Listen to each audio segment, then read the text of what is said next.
Since he was a little baby, he loved to punch. When I get in the ring, I see a guy in front of me, I just keep going. I don't stop. Even if it hurts, I don't stop. Reshat is ranked #1 in boxing and #1 in the world in kickboxing. He's undefeated in MMA, he's undefeated in Muay Thai. He has like 22 championship belts. Right now, I'm 5'2" and 103 pounds. The kid's only 13 years old, and he's so good that sometimes it's very hard to get him a fight. Nobody really wants to fight him.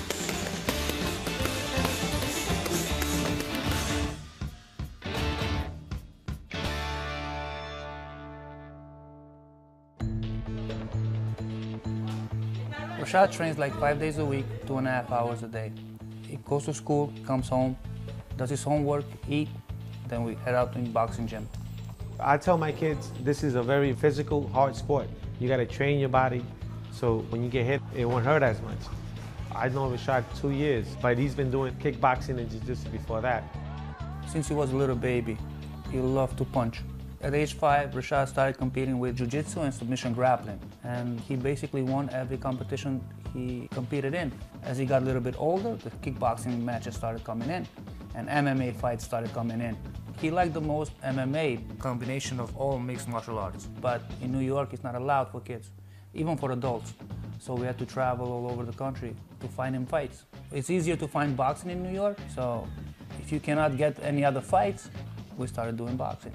Now, he's a 4 years in a row world kickboxing champion. He's the junior Olympic boxing champion. He's a North American submission grappling champion and grapple square jiu-jitsu champion. He's undefeated in MMA, he's undefeated in Muay Thai. He's ranked #1 in the world in kickboxing, and he's ranked #1 in boxing in the United States. He's 100 pounds division. What makes Reshat special, he's willing to mix it up. He don't run, he wants to fight. And that's what makes him special. He stays there, he's not afraid to get hit. I can fight different ways. If they can brawl, I'll brawl with them. If they'll try to fight technical, I'll fight technical back. They call me Albanian Bear. His sparring partner, which is Harley Madero, he's also a Silver Glove national champion. So it'll be a good sparring. He'll be sparring maybe 6-7 rounds with him. Amazing fighter. Really, really talented. Me and him both won the Silver Glove this year. Hopefully we're gonna go back this year and win it again. My father was a boxer, and he taught boxing to me. I have a son, I teach it to my son. But it's a lot of frustration coaching your own kid. You expect way more than any other kid. My father teaches me like how to punch, what to do in that situation. Also, he cares about me. He's always taking care of me, you know? Reshat does get a little nervous before a fight, but it's not because he knows he's gonna lose or he knows he's gonna do bad. He don't want to look bad in front of his dad. When I see my father and he goes, "Stop, you're getting hit too much. Put your hands up." That's the kind of things that I get kind of intimidated, like scared of, because I want to prove to my father that I'm good enough to box.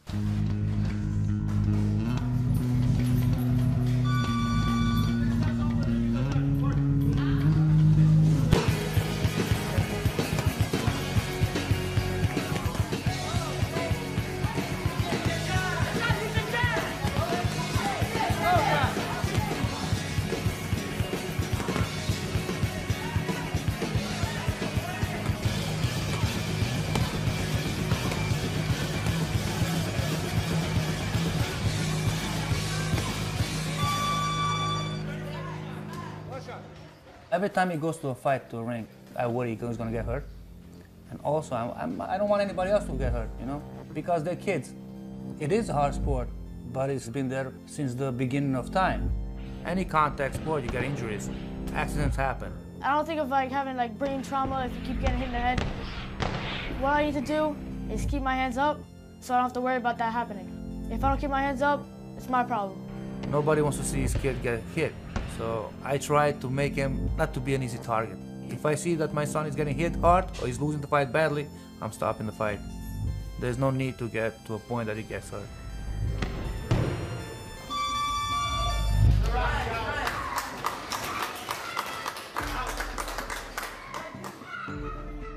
From a boxing gym from Flatbush, we're going to a kickboxing gym, which is in Staten Island, to continue our training. So that's long hours, and that's 5 days a week, actually. If I keep working hard, you know, in my heart, in my head, I know that I can end up being on top. Everybody has his dreams.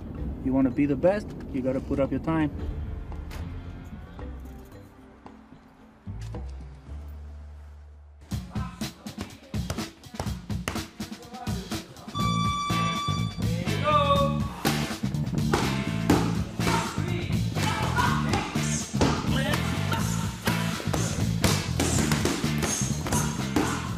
Akmal, who teaches kickboxing, he's from Uzbekistan and he's a two-time world champion in kickboxing. Yeah, and you go 1, 2. In the beginning, he was doing it old school and he was putting these kids through torture. But they told him in America it's called child abuse. So he had to switch the training a little bit. It became way softer. In the beginning it was hard, and that's what I liked. And that's why I enrolled Reshat in there. I have to train hard every single day.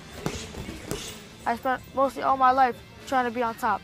If I keep going with that, I could end up getting famous off of what I want to do most, and that's boxing and MMA.